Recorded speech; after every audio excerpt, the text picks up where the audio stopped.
لیکن جب اللہ تعالیٰ کہتے ہیں نا ان اللہ غفور الرحیم، انا کا اضافہ کیا جاتا ہے کچھ آیات میں، ان آیات میں فرق یہ ہوتا ہے کہ یہاں ضمانت دی جا رہی ہے ان مقامات پر کہ اس میں شک کرنے کی کوئی گنجائش ہے ہی نہیں کہ اللہ معاف کرے گا. تو یہاں پر ایک شک کی گنجائش ہی نہیں ہے. آپ کو یہ انگزائٹی، یہ پریشانی اپنے اوپر لینے کی کوئی ضرورت ہی نہیں ہے. پتہ نہیں معاف ہوا کہ نہیں ہوا. اس بوجھ کو اللہ تعالیٰ نے ہلکا کیا ہے ہمارے لیے. انہ هو الغفور الرحیم. اچھا اب انہوں نے معافی مانگ لی، ٹھیک ہے، استغفار کر لی، یہ بوجھ ان پر سے ہٹ گیا اور وعدہ بھی کر لیا آئندہ میں ایسی غلطی نہیں، جلد بازی اب نہیں کروں گا. لنکون ظہیرا للمجرمین. اس بات سے اشارہ اس بات کی طرف بھی مل گیا کہ وہ جو فوجی تھا جو دوسرے کی پٹائی کر رہا تھا، وہ پٹائی جس کی ہو رہی تھی وہ چور تھا یا کوئی مجرم تھا کسی قسم کا. اچھا موسیٰ اب قتل تو ہو گیا فوجی کا، اور وہ دوپہر کا ٹائم تھا، اس وقت سارے قیلولہ کے لیے سارے سو رہے تھے دوپہر میں، تو کسی نے دیکھا نہیں یہ سارا کرائم، کسی نے یہ جرم نہیں دیکھا. بس اس کا ایک گواہ رہ گیا ہے، وہ جو مجرم تھا وہ، اس کے علاوہ اس کا کوئی گواہ نہیں ہے. تو آگے وہ بھاگ گئے. موسیٰ علیہ السلام گھبرا گئے، نوجوان آدمی تھے، ان کو یہ بھی پتا تھا کہ جو مصر کی پولیس ہے اور جو ان کے فوجی ہیں وہ ان سے شدید نفرت کرتے ہیں. اصل میں مصر میں ایک محبت کرنے والا مصری ان سے وہ تھا فرعون.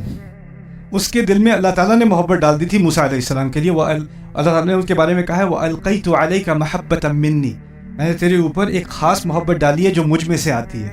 وہی فرعون جو لاکھوں بچوں کا قتل کرنے کو تیار تھا، اس نے موسیٰ علیہ السلام کو جانتے ہوئے کہ یہ بنی اسرائیل سے ہیں مار نہ سکا. یہاں تک کہ نہ مارنے کے اس سے زیادہ تر یہ بھی کہا جا سکتا ہے کہ اس کو غلام بنا لینا چاہیے تھا. چلو ماریں گے نہیں، یہاں بچے کو غلام بنا دو، یہاں پہ نہیں، اس کو اپنے بیٹے کی طرح. الم نربک فینا ولیدا. بہت محبت ڈال دی فرعون کے دل میں موسیٰ علیہ السلام کے لیے. لیکن اس کا مطلب یہ نہیں کہ پوری مصری قوم ان سے محبت کر رہی ہے، بلکہ ان کی نفرت میں اور بھی اضافہ ہو گیا ہوگا. ہم سارے مصری اور ہم دوسرے درجے کے، یہ غلام کو پہلے درجے کا رویہ مل رہا ہے، اس کو شہزادے کی طرح ٹریٹ کیا جا رہا ہے. تو ان کے دل میں نفرت تھی. اسی لیے اگر یہ اپنے آپ کو پولیس کے حوالے کرتے، جرم تو ہو گیا ہے، پولیس کے حوالے کرتے، تو ہوتا ہے کبھی کبھی، یہاں تو نہیں ہوتا، مسلمان ملکوں میں نہیں ہوتا، یہ پرانے زمانے کی کرپشن ہے.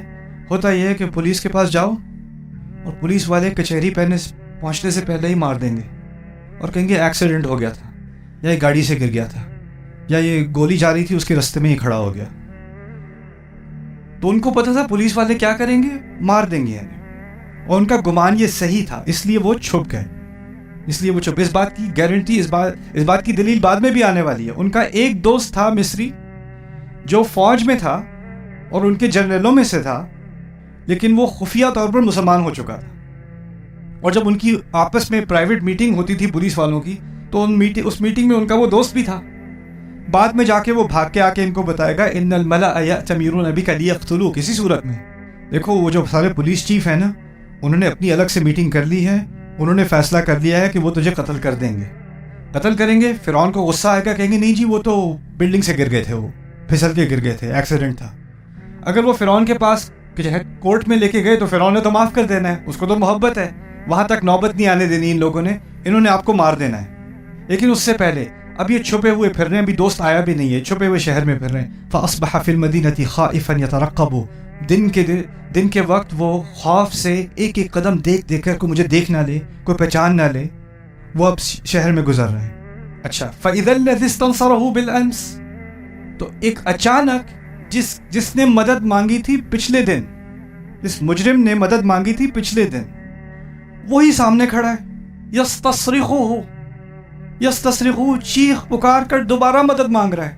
اب وہ پھر کسی پولیس کے ہاتھوں پکڑا گیا، پھر اس کی پٹائی ہو رہی ہے. اس کو موسیٰ علیہ السلام نظر آ گئے اب.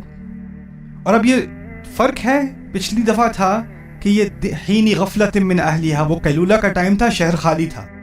یہ دوسری آیت جو آ رہی ہے نا، اس میں اصبح کا لفظ استعمال ہوا ہے، صبح کے وقت کا استعمال ہوا ہے. صبح کے وقت شہر بزی ہوتا ہے، سارے کام کرنے والے، شہر میں سارے یا افراتفری پھیلی ہوئی ہے، سارے لوگ کام کر رہے ہیں، کوئی پرائیویسی اب نہیں ہے. لیکن وہ مارا جا رہا ہے وہاں پر، اور اس نے ان کو بلایا. موسیٰ، آپ نے جو کل مدد کی تھی اپنے مسلمان بھائی کی، ایک دفعہ اور امت کی حمایت میں کھڑے ہو جائیں دوبارہ اس کافر کے خلاف. آئیے، ایک اور کافر ہے آپ کے لیے، اس کو بھی اپنا مبارک مکہ مارے آپ. یستصرخو، چیخ پکار کر ان کو بلانے لگا. موسیٰ علیہ السلام نے اس دفعہ دیکھا تو دیکھا یہ تھا اس دلدل میں دوبارہ اب میں تو نہیں پھنسنے والا. تو کیا جواب دیتے ہیں وہ؟ کہتے ہیں قال له موسیٰ انک لغوی مبین، تم تو بہت ہی گمراہ قسم کے آدمی ہو. اب انہوں نے آگے نہیں پڑھنا. اب دوبارہ وہ غلطی، ابھی اللہ سے وعدہ کیا ہے. کیا وعدہ کیا ہے؟ آئندہ میں کبھی غلط کرنے والے کی حمایت نہیں کروں گا. اگلی آیت میں آتا ہے فلما. اس آیت پہ اختتام کریں گے اس خطبے کا. فلما بالآخر، اصل میں جو بعد میں بات ہو اذ اور حینا، لما میں تراخی ہوتی ہے، تراخی کے بعد ان کا لفظ آیا فلما ان ارادہ. اس ان کو بھی زائدہ کہا جاتا ہے، عام طور پہ کہتے ہیں فلما ارادہ، لیکن یہاں ہے فلما ان ارادہ لزیادت التراخی، یعنی بہت عرصے کے بعد موسیٰ علیہ السلام سوچ رہے میں کیا کروں. اس کی وہاں پٹائی ہو رہی ہے اور وہ مارا جا رہا ہے. اس کو اتنا مارا جا رہا ہے کہ وہ تقریباً مرنے کو آ گیا ہے. تو اب موسیٰ علیہ السلام کے دل میں ایک اور خیال، کل میں نے جلدی میں اقدام کر لیا تھا تو غلطی ہو گئی. آج اگر میں کچھ اقدام نہ کروں تو میرے سامنے قتل ہو جائے گا. چور تو وہ ہے لیکن موت کا تو مستحق نہیں ہے. تو وہ ایک دوسرا ایکسٹریم ہو گیا نا. ایک ایکسٹریم ہوتا کیا ہے کہ اگر انسان سے ایک غلطی ہو جائے تو کہ میں اس غلطی کے کبھی قریب بھی نہیں آؤں گا، اور میں اتنا دور ہو جاؤں گا اس سے کہ میں دوسری طرح کی غلطی شروع کر دوں گا. وہ جو دوسرے ایکسٹریم پر ہے تو وہ کھڑا تماشا دیکھتا رہے اور کچھ نہ کرے، وہ بھی غلط ہے. تو موسیٰ علیہ السلام کو اللہ تعالیٰ نے یہ حکمت دی کہ اب مجھے مکہ نہیں مارنا، لیکن کیونکہ وہ جسمانی طاقت میں ان میں تھی تو اللہ تعالیٰ فرماتے ہیں فلما ان اراد ان یبطش بالذی هو عدو لہما. جب موسیٰ علیہ السلام نے بالآخر فیصلہ کیا سوچ سمجھ کر کہ وہ اس کو پکڑ لیں گے، جکڑ لیں گے جو ان دونوں کا دشمن تھا. یعنی اب فوجی کو مارنا نہیں، اس کو صرف روکنا ہے، اس کو نقصان پہنچائے بغیر. اگر میں نے کسی فتنے میں اپنا ہاتھ ڈالنا ہے، یا تو یہ ہے کہ میں کسی ایک کی جلد بازی میں حمایت کر دوں اور دوسرے کو مکہ مار دوں. دوسرا یہ ہے کہ میں کچھ بھی نہ کروں، ایک دوسرے کو مارنے دو، میرا کیا مسئلہ ہے، چھوڑو، میں نے اپنا سبق سیکھ لیا، میں انوالو نہیں ہوتا. لیکن اگر میرے پاس صلاحیت ہے کہ میں سیز فائر کرا دوں، میں مارنے والے کو روک دوں، اس کو نقصان پہنچائے بغیر میں روک دوں، تو کم از کم یہ فتنہ آگے نہ پھیلے، تو مجھے انوالو ہونا چاہیے. فلما اراد ان یبطش بالذی هو عدو لہما. اچھا وہ آئے آخرکار سوچ سمجھ کر وہ بڑھ رہے ہیں، وہ لیٹا ہوا ہے مجرم زمین پہ، اس کو منہ پہ مکے پڑ رہے ہوں گے. اس نے سائڈ سے دیکھا موسیٰ علیہ السلام آ رہے ہیں. جب اس نے دیکھا موسیٰ علیہ السلام آ رہے ہیں تو اس کو غلط فہمی ہوئی. اس نے سوچا پتہ نہیں کل کی وجہ سے غصہ ہوگا انہیں، تو یہ اس کے ساتھ مل کے یہ بھی مارنا شروع کر دیں گے. تو یہ فوجی کے تو میں 20-30 مکے کھا لوں، ان کے مکے کا وہ ایک بھی لگ گیا تو کام ہو جانا ہے. تو اب اس کو لگا کہ یہ تو ایمرجنسی ہے بھائی، جان بچانی ہے. اب میں کیسے جان بچاؤں؟ موسیٰ آ رہے ہیں، موسیٰ آ رہے تھے اس کو بچانے علیہ السلام، وہ سمجھ رہے اس کو مارنے آ رہے ہیں. اس کو غلط فہمی ہو گئی. اس کو غلط فہمی، اس نے کیا کیا، فوراً آواز پکارتا ہے اونچی آواز میں، یا موسیٰ اتريد ان تقتلنی، کیا تو مجھے قتل کرنا چاہتا ہے؟ کما قتلت نفسا بالامس، جیسے کہ تو نے کل قتل کیا تھا. سب کے صبح میں ہے، سارا رش ہے، سب لوگ آئے ہوئے ہیں، اور اس نے سب کے سامنے ان کے جرم کو ایکسپوز کر دیا. یہاں پہ ایک بڑی حکمت سکھائی ہے قرآن نے. کچھ لوگ ہوتے ہیں جن کی آپ بڑی اچھی نیت سے مدد کرتے ہو اور وہ آپ کو پھسلا کر اپنے جرم میں پھنسا لیتے ہیں. اور جب وہ آپ کو اپنے جرم میں پھنسا لیں، اب ان کے پاس یہ معلومات آپ کے خلاف ایک اختیار ہے، اور جب موقع ملے گا اپنی جان بچانے کا تو وہ آپ کو بڑی سہولت سے ذبح کرنے کو تیار ہو جائیں گے. تو فوراً سب کے سامنے کما قتلت نفسا بالامس ان تريد الا ان تكون جبارا في الارض وما تريد ان تكون من المصلحين.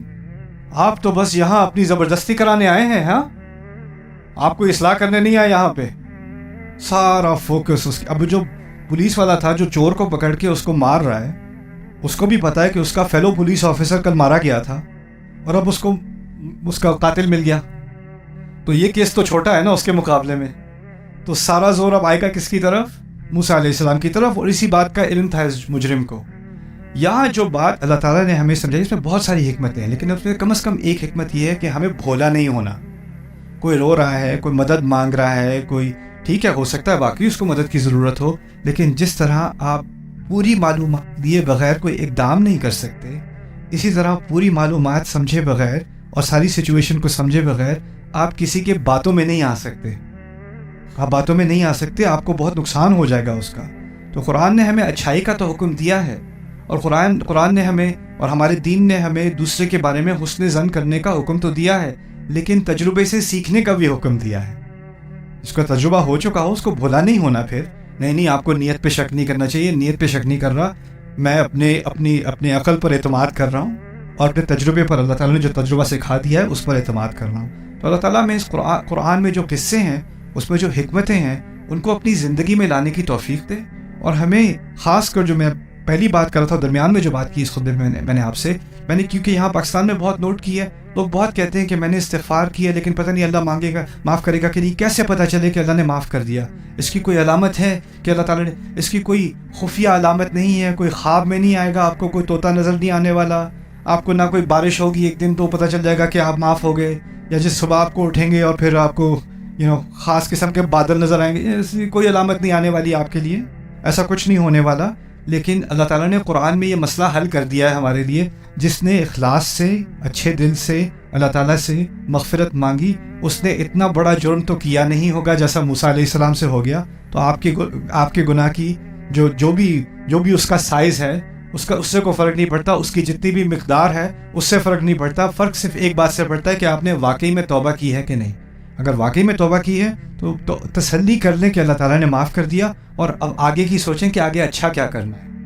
اس کے بارے میں بار بار سوچنے کے بجائے روز اسی غلطی کا خیال۔ یہ آخری بات یاد رکھ لینا، انسان معاف نہیں کرتا، اللہ معاف کر دیتا ہے۔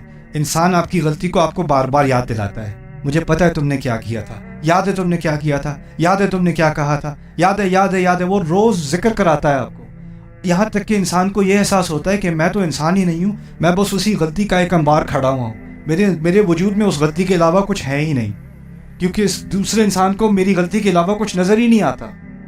میرا رب غلطی کو نہیں دیکھتا، دل کو دیکھتا ہے، اور دل کو دیکھنے کی صلاحیت دوسرے انسان کو نہیں دی، لیکن لوگ کبھی جرت کر کے ایسی باتیں بھی کر دیتے ہیں نا کہ اللہ تمہیں کبھی معاف نہیں کرے گا، یا میں اللہ سے کہوں گا تمہیں کبھی معاف نہ کرے، یا میں قیامت کے دن اللہ سے تمہاری شکایت کروں گا، دیکھنا تم جتنی بھی معافیاں مانگ لو کافی نہیں ہے۔ لوگ اپنی طرف سے یہ لائنیں مارتے رہیں، ان کے الفاظ کی حیثیت اتنی ہے، اللہ کا کلام اونچا ہے، جب اللہ نے ضمانت دے دی تو آپ کو لوگوں کے الفاظ کی وجہ سے اپنے دل پہ باتیں نہیں لینی چاہیے۔ اسی لیے کہا اللہ تعالیٰ نے وَكَلِمَةُ اللَّهِ هِيَ الْعُلْيَا، اللہ کا کلام سب سے اونچا ہے۔